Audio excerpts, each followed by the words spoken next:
আজকে সারাদিন প্রচুর রোদ হয়েছে, এই জন্য অনেক গরম, বাসার ভিতর অনেক গরম হয়ে গেছে। বিকালবেলা গোসল দিলাম সেই জন্য।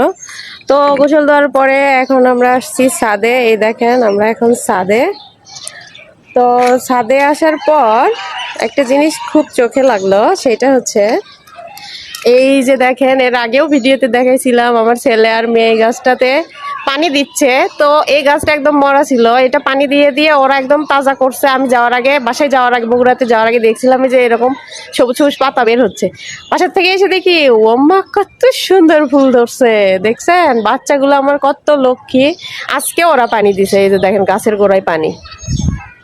তো সবাই ওদের জন্য মাশাআল্লাহ বলে দিবেন। হ্যাঁ, তো যখন এই গাছটা মরা ছিল তখন আমি ওদের দুইজনকে অনেক বকাবকি করছি যে ওই গাছে পানি দিয়ে কোনো লাভ নেই, ওইটা একদম মরে গেছে, ওইটার জীবিত হবে না, ওই রকম করো না, থাক যেমন আছে তেমনই থাক।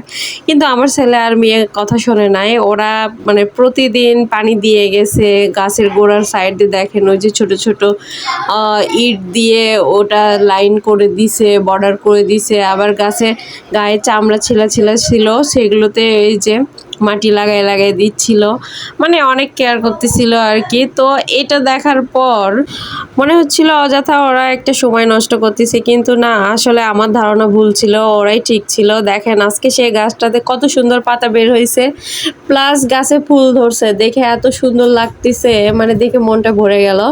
আমি আসলে মাঝখানে গেছিলাম আমাদের গ্রামের বাড়িতে, গ্রামের বাড়ির কিছু ভিডিও হয়তো আপনারা দেখছেন অনেকেই, আবার অনেকে নাও দেখতে পারেন। তো যাই হোক, গ্রাম থেকে আসার পর দেখতেছি গাছ ভরা ফুল, এত সুন্দর লাগতেছে কি বলবো আর। আজকেও ছেলে গাছে পানি দিছে, আর এখন মেয়ে দেখেন গাছে গায়ে চামড়া উঠায় উঠায় গেছে যে জায়গায়, সেই জায়গায় ওই যে কাদা লাগে লাগে দিচ্ছে। এরকম করে দিলে নাকি গাছ ভালো থাকবে, এটাই ওরা শিখছে, তো সেটাই করার চেষ্টা করতেছে। দেখেন ছোট ছোট দুইটা মানুষ, এদের মাথায় কত বুদ্ধি। ইদানিং অনেক বেশি গরম পড়ে গেছে, এই জন্য করে বাসার মধ্যে টিকতেই পাচ্ছি না। বিকালবেলা ছাদে তো রোদ নেই, অনেক সুন্দর ঠান্ডা বাতাস হচ্ছিল, এই জন্য বিকালবেলা করে আমরা ছাদে এসে একটু বসে থাকি।